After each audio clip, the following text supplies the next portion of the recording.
Hey everyone, welcome back for another battle report. This time it's Warriors of the Dark Gods against Ogre Khans. So this army I already featured earlier on the channel, and it's mostly composed actually of models that I don't personally own, but I borrowed the pieces that I didn't have myself of this army to play in a tournament, and then with the pandemic outbreak, the tournament didn't happen in the end. So I'm just trying to get some games in to still be able to put some battle reports at least on the website, on YouTube.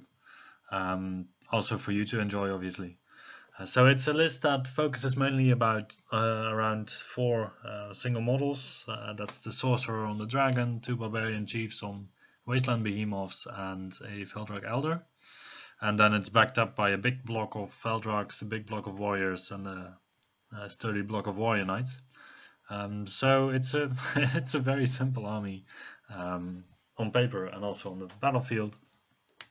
So yeah, it's definitely a change for me, and it's quite a straightforward army to play, I would say. So if you're a beginner in the game, this might be an interesting way to also get started.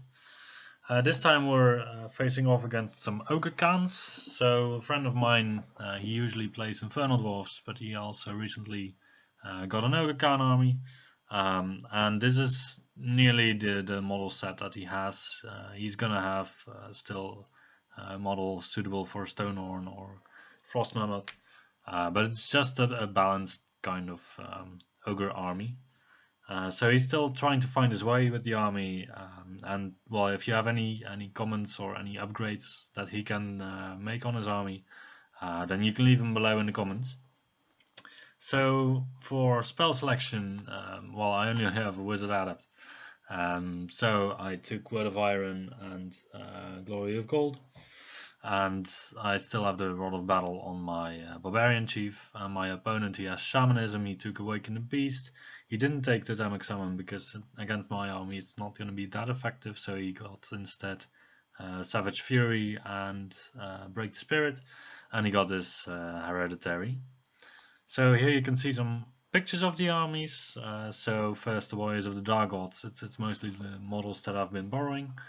And then we have the Ogre Khans. So they're still unpainted for the moment, but it's gonna be painted, all of it, and it's gonna look awesome. So we are playing Encircle and Spoils of War, and the white marbles, they indicate the location of the Spoils of War objectives. My opponent chose table side, so I got to decide who goes first with the deploys, and I accidentally opted to go first myself, because I don't have any intention of dropping the entire army, because I don't know where my opponent is gonna put his army. So if I put my forces in the middle, I'll have a part of my army that has to speed up in order to arrive at my opponent's lines at about the same time, which would be ideal. So instead, I prefer to bounce the ball a little bit and get some drops in, have my opponent get some drops in, and just see what's gonna happen. So my opponent has way more drops than I, so even if we take turns a couple of times, then I'm still gonna have a big chances of getting a big bonus before I have to dedicate my entire army. So the Feldraks, they go on the hill, as you can see. I gave him the Banner of Speed in this army, but I think that in the end it's good to have some piece in your army that can also deal with ruins and forests quite adequately. So maybe a Strider banner would have been better. On the other hand, for the full unit you roll 12 dice, and on the ones you get a wound, so there would be 2 wounds for going through the ruins. But yeah, if you get bogged down in ruins, then you still have to roll a lot of dice a lot of times. So probably a Strider banner on some unit in the army is not a bad idea, or maybe the Wasteland Torch on the Warrior Knights if possible. Yeah, so what else is happening? I'm just trying to not give away too much information to my opponent. So maybe the fact that I deployed the Warrior Knights in the back was a bit of a giveaway to my opponent that I was going to put the Warriors just in the middle of the board, and probably my opponent already realized that I would do so. So I think at the point where I dropped the Warrior Knights, I could already have dropped the entire army. because I would like to go first, especially facing 2 cannons. So I think maybe it was a bit of a too casual game where my opponent also didn't drop really early. But then again, the fact that he can counter deploy me also gives him some advantages. So yeah, what I'm thinking currently is that it's gonna probably go quite well. So the major disadvantage that my army has against the Ogres is that I do not get the benefit from my thunderstorms that I have 4 models of, and the Veldraks obviously have the storms, and I'm also not going to be able to benefit of those. But then on the other hand, my opponent is facing kind of the same issue with only the unit of warriors, sloth warriors in my army. And even these warriors, they have resilience 5, so they don't really care too much about the storms of my opponent. So this is a sturdy block for my opponent to grind through. Yeah, so one mistake that I did make is that I put the sloth warriors 5 wide, and it basically was already, to me it was quite clear that I would want them in a fight against his bruisers, so I should have probably deployed them 8 wide just to get a horde, so I get some extra attacks in there, just because my opponent also has great weapons on his bruisers. So we strike simultaneously anyway, so I don't lose anything by going in horde other than the ranks that I will probably not have anymore after his big ogre bust charges into my warriors.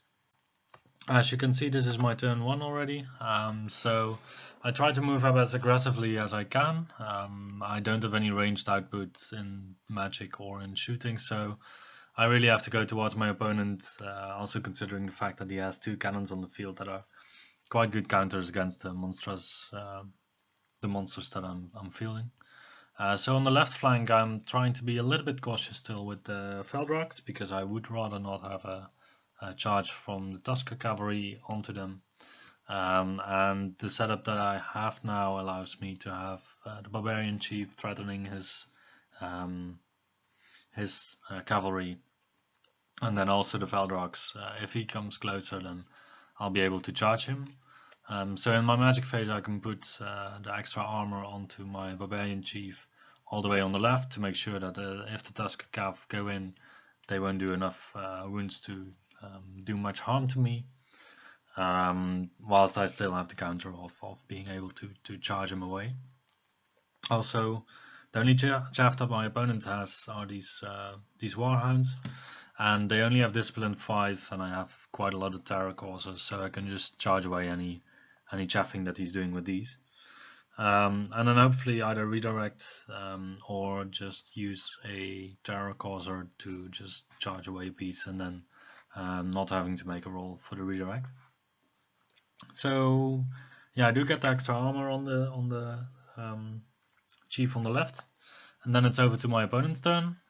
My opponent doesn't have any charges, so he just tries to hang back a bit and do as much range damage as he potentially can. He's trying to delay my warrior knights on the right. He's trying to delay my barbarian chief on the left, and otherwise he's just moving up quite cautiously, just trying to put some pressure with the Tusker cavalry. But with the Veldrak unit with the banner of speed, I actually have a longer threat range than him, so this is where the banner of speed does really pay off. And also I'm on a hill, so I do get the reroll for the charge range. So it's less of an ideal situation for him. And then, yeah, Tusker Cav, they hit really hard, but then again, these Veldraks, they have 4 wounds each, and that really makes a difference. I think that is the most important difference there. So this is what my opponent's turn looked at in the end. And then it's my turn. My Wasteland Dragon actually has sight on the Hound on the left, so on the Tiger on the left. So I declare charge, and then my opponent doesn't make his panic check, so this doggy is off the field, which enables my my barbarian chief to charge into his Tusker cavalry. So I have to charge there. I do make a charge with the Veldraks also at this Tusker cavalry on a 12. I am aware that it's a long charge, but well, if I make it, I make it. If I don't, there's no real harm done, because I still want to move in towards the rest of the field. And then the Warrior Knights are gonna charge the other Tusker, and the Feldrak Elder on the right, he charges into the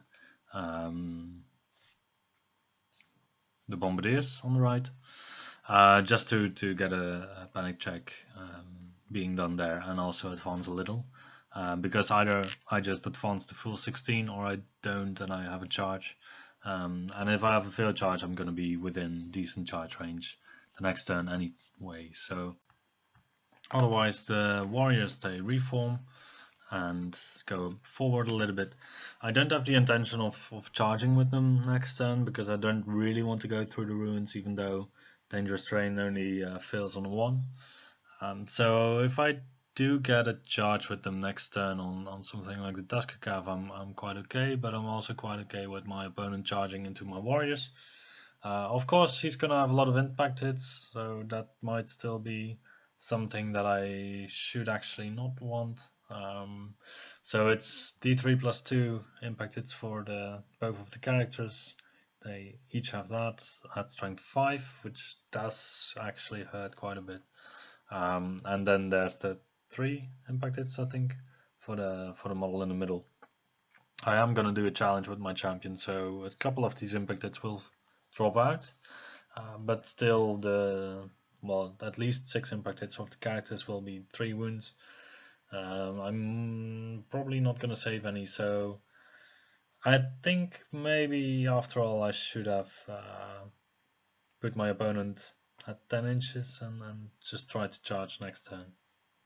But then again, my opponent also kind of wants to charge into me, so yeah, this is the thing with Sloth. You don't really want to charge with long charges, so that is why I usually prefer Helmor in Warriors list. So if you play with Sloth especially, so that you can march freely in your own turn and then go through a portal, put your unit basically beside the enemy unit, and then next turn charge on a charge that's less than 10 inches, so you still keep your resilience.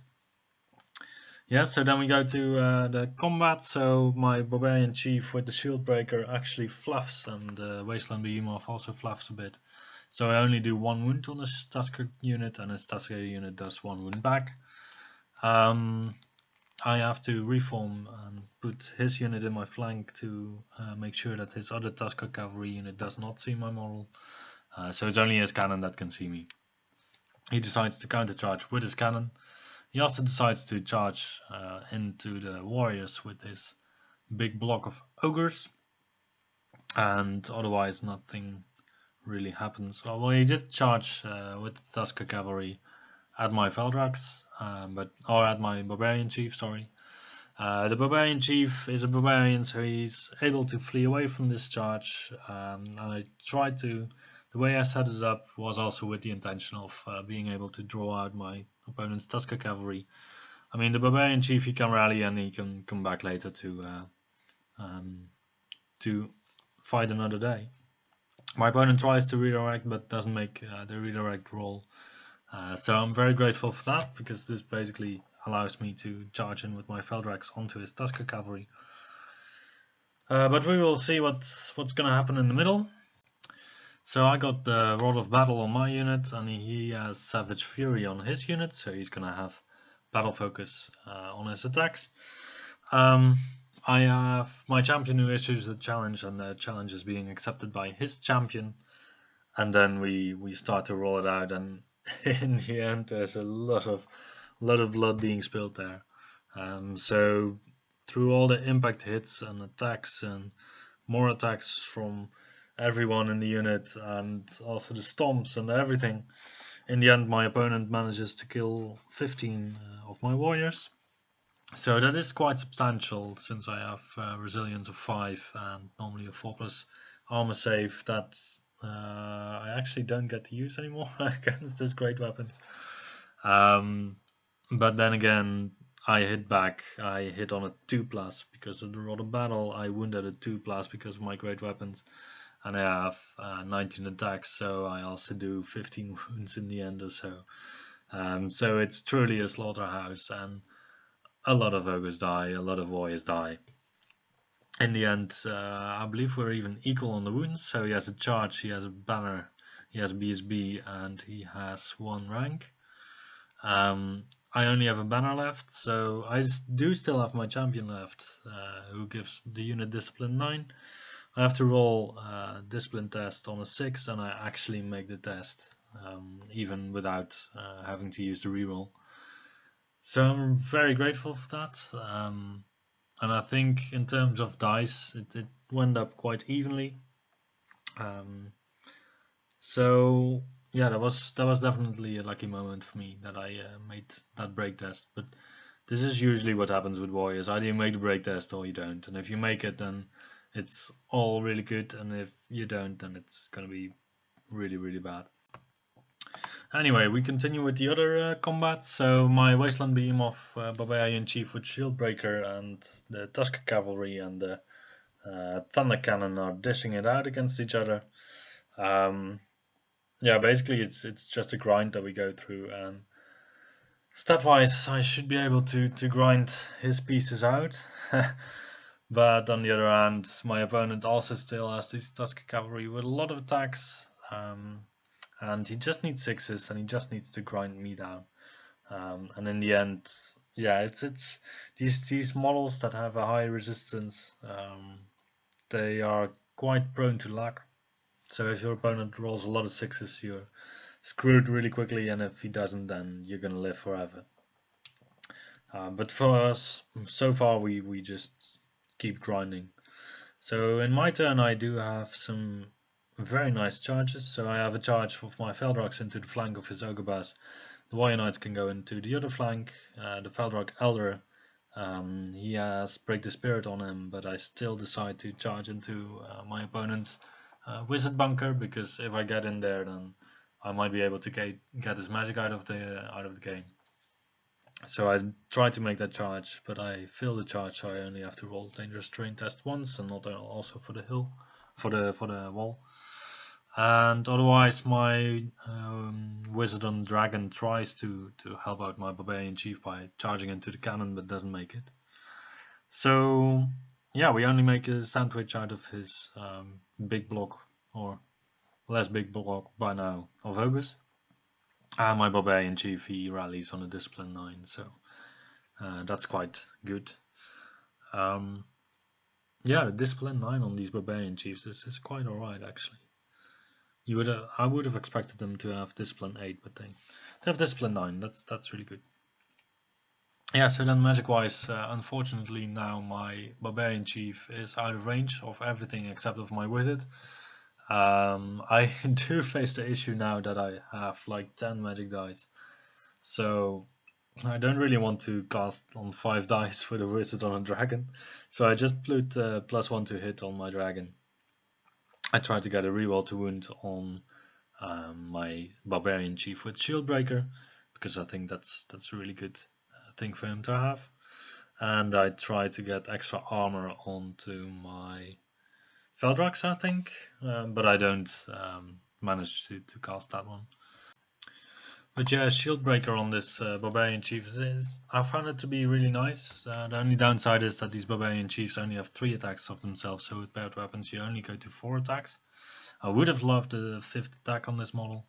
And it really synergizes obviously well with the reroll to wound, because Shieldbreaker can only wound at best on a 3+.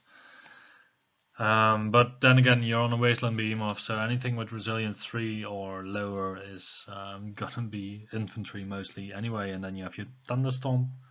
And then if it's not infantry and it has Resilience 3, then you still have Shieldbreaker, so you negate any cavalry saves or anything. So I think it's a really good weapon on a piece like this. Anyway, for the combat in the middle, we dish out a lot of damage to each other again.